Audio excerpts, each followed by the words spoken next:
ஒரு வார்த்தை சொல்லும் கர்த்தாவே, என் வாழ்க்கையெல்லாம் செழிப்பாகுமே. ஒரு வார்த்தை சொல்லும் கர்த்தாவே, என் வாழ்க்கையெல்லாம் செழிப்பாகுமே. ஆண்டவராகிய இயேசு கிறிஸ்துவின் இனிதான நாமத்திலே ஒரு வார்த்தை சொல்லும் கர்த்தாவே என்ற தியான நிகழ்ச்சிக்கு உங்களை அன்புடன் வரவேற்கிறோம். கர்த்தர் கிருபையாய் தந்த இந்த பரிசுத்த ஓய்வு நாளிலும் மீண்டும் உங்களை கர்த்தருடைய வார்த்தை மூலம் சந்திப்பதிலே மிக்க மகிழ்ச்சி அடைகிறோம். நீங்கள் எல்லாரும் சுகமாக இருக்கிறீர்களா?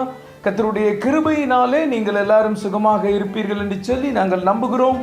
கர்த்தருடைய கிருபையும் சமாதானமும் உங்கள் குடும்பங்களிலே பெருகுவதாக. நேற்றைய தினத்திலே கேள்வி நேரத்தில் கலந்து கொண்டு பதில்களை அனுப்பி கொடுத்த அனைத்து கர்த்தருடைய பிள்ளைகளையும் இயேசு கிறிஸ்துவின் நாமத்திலே வாழ்த்துகிறோம். கர்த்தர் உங்களை ஆசீர்வதிப்பாராக. லூக்கா 6:38 கொடுங்கள், அப்பொழுது உங்களுக்கும் கொடுக்கப்படும், அமுக்கி குலுக்கி சரிந்து விழும்படி நன்றாய் அளந்து உங்கள் மடியிலே போடுவார்கள். நீங்கள் எந்த அளவினால் அளக்கிறீர்களோ அந்த அளவினால் உங்களுக்கும் அளக்கப்படும் என்றார். கிறிஸ்துவுக்குள் மிகவும் அன்பான தேவனுடைய பிள்ளைகளே, கர்த்தர் இந்த நாளிலும் நமக்கு தரும் ஆசீர்வாதமான வார்த்தை என்னவென்றால், கொடுங்கள், அப்பொழுது உங்களுக்கும் கொடுக்கப்படும். இந்த கிறிஸ்துமஸ் பண்டிகை நாட்கள் நாம் மகிழ்ச்சியோடு கர்த்தருக்கு கொடுக்கும் மாதம். நம்முடைய தேவன் கொடுக்கிறவர். அவர் நமக்காக எல்லாவற்றையும் கொடுத்து விட்டார். தம்முடைய சொந்த குமாரனையே நமக்காக கொடுத்து விட்டார். அவருடைய பிள்ளைகளாகிய நாம் கொடுக்கிறவர்களாய் இருக்க வேண்டும். தேவனுக்கும் பிசாசுக்கும் வித்தியாசம் உண்டு. என்ன தெரியுமா? தேவன் கொடுக்கிறவர், பிசாசு பிடுங்குகிறவன், அவன் திருடன். வசனம் சொல்கிறது, திருடன் திருடவும் கொல்லவும் அழிக்கவும் வருவானே அன்றி வேறொன்றுக்கும் வரான். ஆண்டவர் இயேசு கிறிஸ்துவோ நமக்கு ஜீவன் உண்டாயிருக்கவும் பரிபூரணப்படவும் அவர் வந்தார். பிசாசுடைய சுபாவம் அல்ல, தேவனுடைய சுபாவம் நம் ஒவ்வொருவருக்குள்ளும் வர வேண்டும். கர்த்தருக்கு, ஊழியங்களுக்கு, ஏழை எளிய மக்களுக்கு கொடுப்பதில் விசனம் அடையக்கூடாது. கட்டாயமாய் அல்ல, உற்சாகமாய் கொடுக்க வேண்டும். உற்சாகமாய் கொடுக்கிறவரிடத்தில் கர்த்தர் பிரியமாயிருக்கிறார். நாம் கொடுக்கும் போது அவர் நமக்கு திரும்ப கொடுக்கிறார். மத்தேயு 2:11 நாம் வாசிப்போம். அவர்கள் அந்த வீட்டுக்குள் பிரவேசித்து பிள்ளையையும் அதன் தாயாகிய மரியாளையும் கண்டு சாஷ்டாங்கமாய் விழுந்து அதை பணிந்து கொண்டு தங்கள் பொக்கிஷங்களை திறந்து பொன்னையும் தூபவர்க்கத்தையும் வெள்ளை போலத்தையும் அதற்கு காணிக்கையாக வைத்தார்கள். கிழக்கில் இருந்து நட்சத்திரத்தை பார்த்து புறப்பட்ட சாஸ்திரிகள் எவ்வளவு ஆயத்தமாய் தேவகுமாரனை தரிசிக்க வந்திருக்கிறார்கள் பாருங்கள். அங்கிருந்து புறப்படும் போதே கர்த்தருக்கு காணிக்கையை செலுத்த காணிக்கையையும் கூடவே எடுத்துக்கொண்டு வந்திருக்கிறார்கள். கொஞ்சம் யோசித்து பாருங்கள். அவர்கள் வரும் வழியில் எத்தனை தடைகள், வழிப்பறி கொள்ளையர்கள், எவ்வளவோ தேவைகள் அவர்களுக்கு இருந்திருக்கலாம். ஆனாலும் கர்த்தருடையது கர்த்தருக்கே என்று சொல்லி அதை தங்கள் சொந்த செலவிற்கு செலவு பண்ணாமல் காணிக்கையை பத்திரமாக எடுத்துக்கொண்டு வந்திருந்தார்கள். அதுவும் விலை மதிப்புள்ள சிறந்ததை கொண்டு வந்தார்கள்.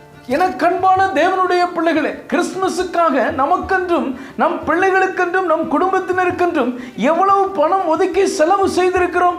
அதுபோல கர்த்தருக்கென்று, ஏழை எளிய மக்களுக்கென்று காணிக்கை கொடுக்க எவ்வளவு எடுத்து வைத்திருக்கிறோம். சாஸ்திரிகள் தனியாக எடுத்து வைத்து கொண்டு வந்தது போல நாமும் கர்த்தருக்கு காணிக்கையை எடுத்து வைக்க வேண்டும். அதை அவசர செலவினங்களுக்கு, குடும்ப தேவைகளுக்கு செலவழித்து விடாமல் பத்திரமாக கர்த்தருக்கு, ஏழை எளிய மக்களுக்கு கொடுக்க வேண்டும்.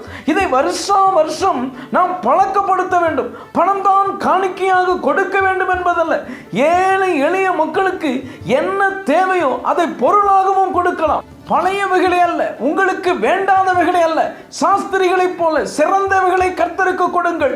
கர்த்தர் உங்கள் காணிக்கையை அங்கீகரிப்பார். நீங்கள் திரும்பவும் கர்த்தரால் ஆசீர்வாதத்தை பெற்றுக் கொள்வீர்கள். ஜெபிப்போம். அன்பின் பரலோக பிதாவே, இந்த நல்ல நேரத்துக்காய் நன்றியோடு துதிக்கிறோம், ஸ்தோத்திரிக்கிறோம். கொடுங்கள், அப்பொழுது உங்களுக்கும் கொடுக்கப்படும் என்று சொல்லி நீர் எங்களோடு பேசினதற்காக நன்றி தகப்பனே. இந்த வார்த்தைகளை கேட்டுக்கொண்டிருக்கிற பிள்ளைகளாகிய நாங்கள் விசனமாயும் கட்டாயமாயும் அல்ல, உற்சாகமாயும் உமக்கு கொடுக்கத்தக்கதாக எங்கள் இருதயங்களை ஏவி எழுப்பியருளும். ஏழை எளிய மக்களுக்கு உதவி செய்ய எங்களுக்கு கிருபைகளை தாரும். எங்கள் ஒவ்வொருவரையும் தனித்தனியாய் குடும்பம் குடும்பமாய் ஆசீர்வதியும். இயேசுவின் மூலம் ஜெபிக்கிறோம் நல்ல பிதாவே, ஆமேன், ஆமேன். இன்றைய கேள்வி, சாஸ்திரிகள் என்ன காணிக்கை கொடுத்தார்கள்? ஏ, பொன் வெள்ளி வைரம். பி, பொன் தூபவர்க்கம் வெள்ளை சால்வை. சி, பொன் வெள்ளி குத்துவிளக்கு. டி, பொன் தூபவர்க்கம் வெள்ளை போலம்.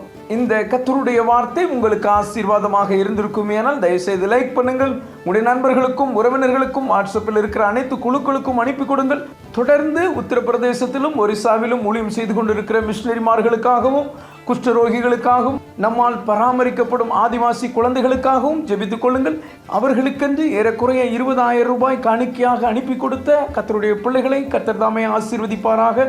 இன்னும் 1,80,000 ரூபாய் தேவை சந்திக்கப்பட தொடர்ந்து ஜெபித்துக் கொள்ளுங்கள். கர்த்தர் உங்களையும் உங்கள் குடும்பத்தின் பிள்ளைகளையும் அவர் விதமாய் ஆசீர்வதிப்பாராக.